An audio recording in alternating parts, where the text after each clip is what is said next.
Begin Self-Publishing, episode number 40. iBooks latest. Interested in self-publishing but don't know where to start?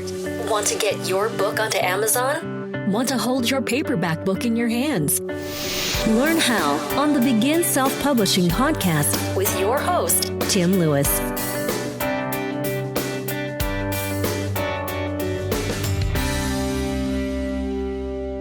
Unfortunately, due to the fact that I've got a bit of a cold, and my voice isn't holding up that well, this is going to be a slightly shorter episode than normal.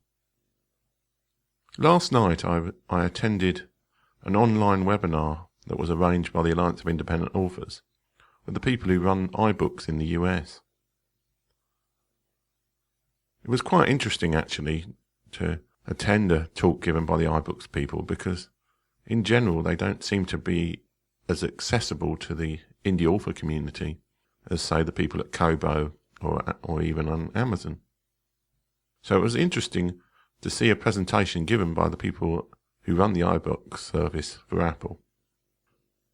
They started off by making the point that we've said before and seen a few times, in that now the iBooks application is default on all new iPhones and iPad devices.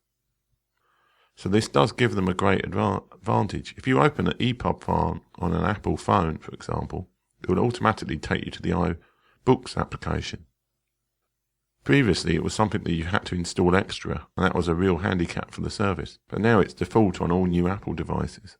But I learnt a few other things, certainly about the way they consider marketing these books, and also about their general ethos about how they work. The first takeaway I had was when they put up a slide about pre-orders. iBookstore is actually very, very good for pre-orders compared to the other bookstores.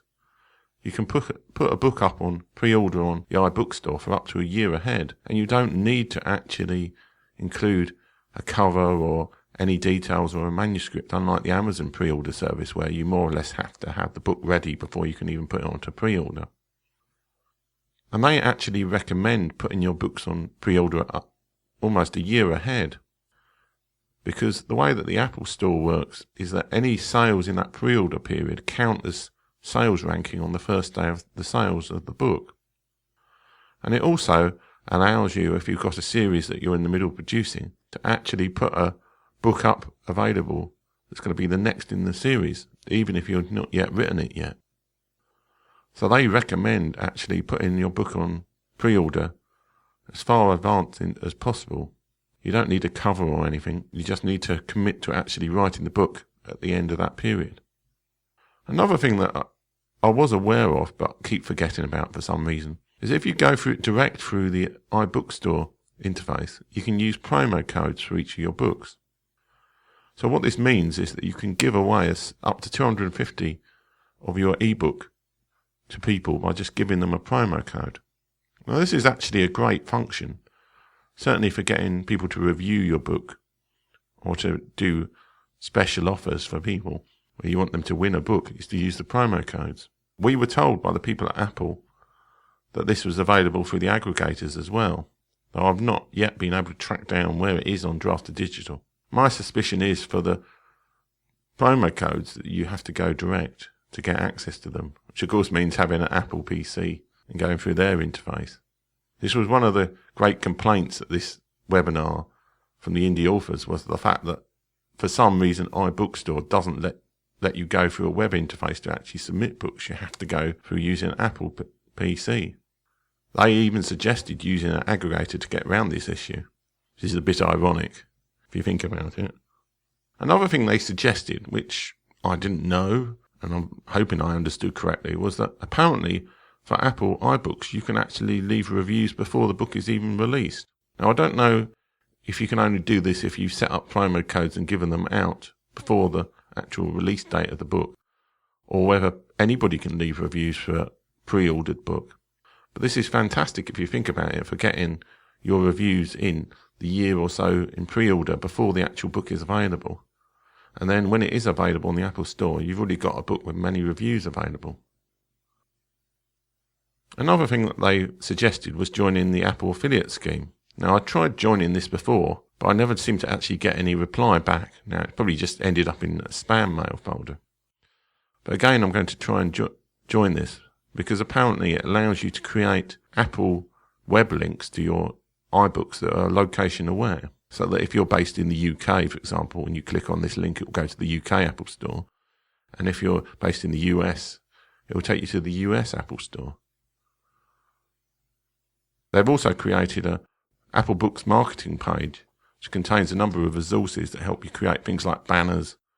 It also has a link to the Apple affiliate scheme. I've got a link to this in the show notes to this article at beginselfpublishing.com if you want to get a connection to it.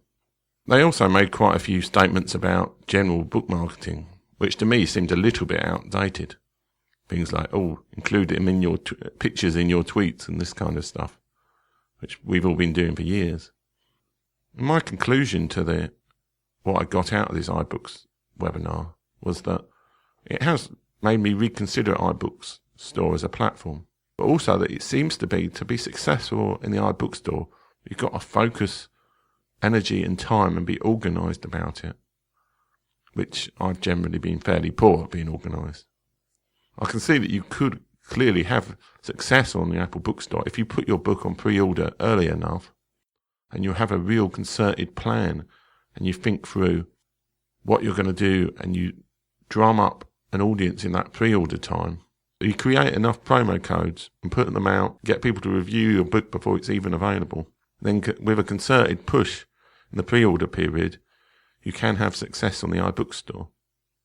So in some ways you could say that maybe Apple is the site to go to if you're a very organised and methodical person, because in some ways it's probably easier to have success with organisation on the Apple platform than maybe on some of the other platforms. Of course, Amazon, also organisation applies, but it seems on the iTunes store, organisation and effort probably rewarded more than on any other platform in terms of ebooks. So it's certainly worth considering. I'll probably also look at going direct again with my Magpies and Magic book rather than through Draft to Digital, just so that I can take advantage of the promo codes. So sorry for the shorter show, and hopefully I'll be a bit more well next week, be able to give you something longer or an interview. Chat to you guys next week. Thanks for listening. If you enjoyed today's show, please stop by iTunes and rate and leave a review. This helps make the show more visible. For free resources, show notes, and other helpful content, join the community at beginselfpublishing.com.